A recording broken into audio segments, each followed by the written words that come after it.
Yeah, what's the word? Family. Welcome back to the Urban Concrete, the only place where we break down the culture, the streets, and the digital madness with 100% facts and zero filter. If you're looking for the truth behind the headlines, you're in the right building. Today, we got to talk about this heavyweight clash that's been shaking up the YouTube streets. We re-talking about this standoff between the quote unquote conservative voice Anton Daniels and the comedy legend Corey Holcomb on the 5150 show. It started as a podcast, turned into a standoff, and ended in total chaos. But the story didn't end when the cameras cut. Nah, that's just where the drama started brewing. We're about to dive deep into the psychology, the cultural roots, and the Volf tickets being sold in the aftermath. Grab your water, pull up a chair, and let's get into the concrete facts. Let's set the scene. Anton Daniels pulls up to Corey Holcomb's studio. Now you gotta understand the energy. Anton is a man who often claims black people are emotional or Neanderthals. He carries himself like the rational, logical guy in the room. But when he stepped into the 5150 environment, the logic hit a wall. Sources tell us it was a straight-up standoff. Neither man was backing down. The conversation got toxic, fast. Corey started off by accusing Anton of kissing Caucasian male's ass. Anton, instead of staying in that rational lane he preaches about, took it to a whole different level, using some real reckless language. Then came the physical shift. Corey Holcomb, who is a much bigger man than Anton, didn't just sit there. He changed positions. He moved his seat to sit directly next to Anton and challenged him to repeat what he said. That's a chess move in the streets. That's bringing the smoke right to your lap. And what did Anton do? He didn't repeat it. He made what some call a business decision. He suggested they go outside, but he didn't say that wild talk again while Corey was in his personal space.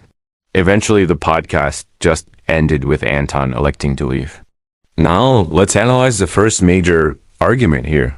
The hypocrisy of branding.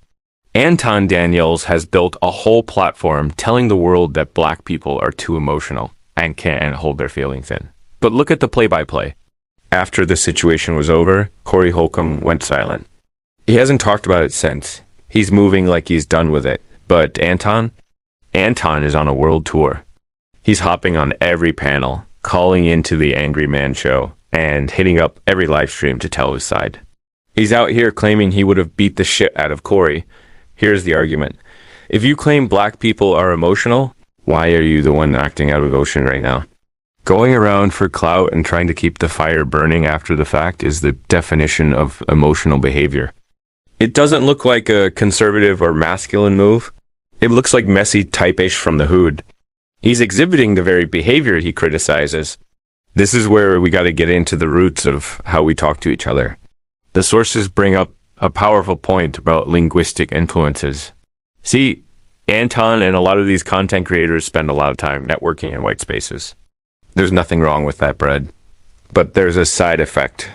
In white frat boy culture, dudes can talk crazy to each other, saying some real disrespectful stuff, and it just bounces off them. They've been doing that since the Roman Empire. The argument is brothers don't play that. Latin brothers don't play that. In the culture, especially coming from a place like Detroit, certain words carry a weight that can land you in a trash bin or a dumpster. When you spend too much time imitating how white boys talk, you forget the cultural code of conduct. Anton and Corey are both from that era where you knew better. But the digital age has made people reckless. They think the internet protects them from the concrete.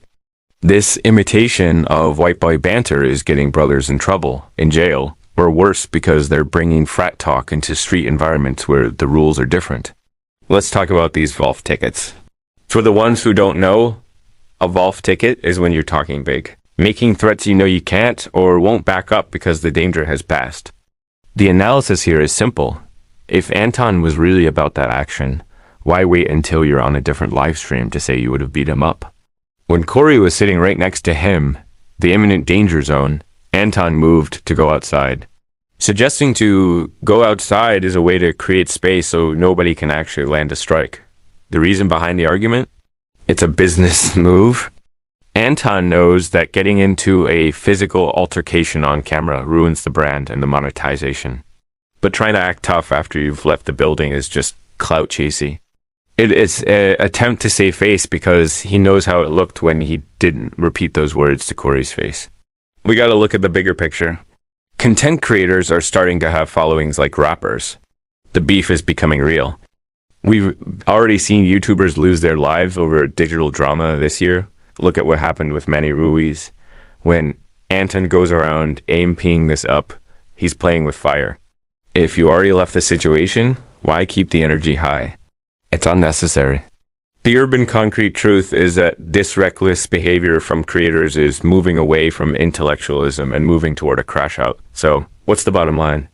Anton Daniels tried to play the rational card, but the sources show he's the one moving with the most emotion right now. He's selling Volf tickets to any podcast that will listen.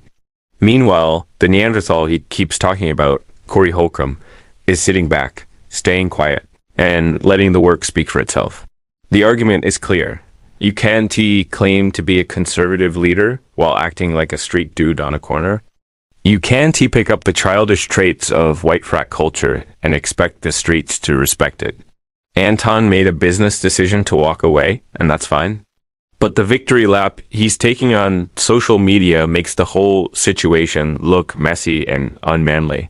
That's the breakdown, family. We stay on the facts, and the facts say, stay true to your roots, watch how you talk to your brothers, and don't sell tickets to a show you didn't show up for. What do you think? Is Anton clout chasing, or is he just defending his honor? Drop a comment below. Hit that subscribe button, ring the bell, and stay tuned to the Urban Concrete. We out.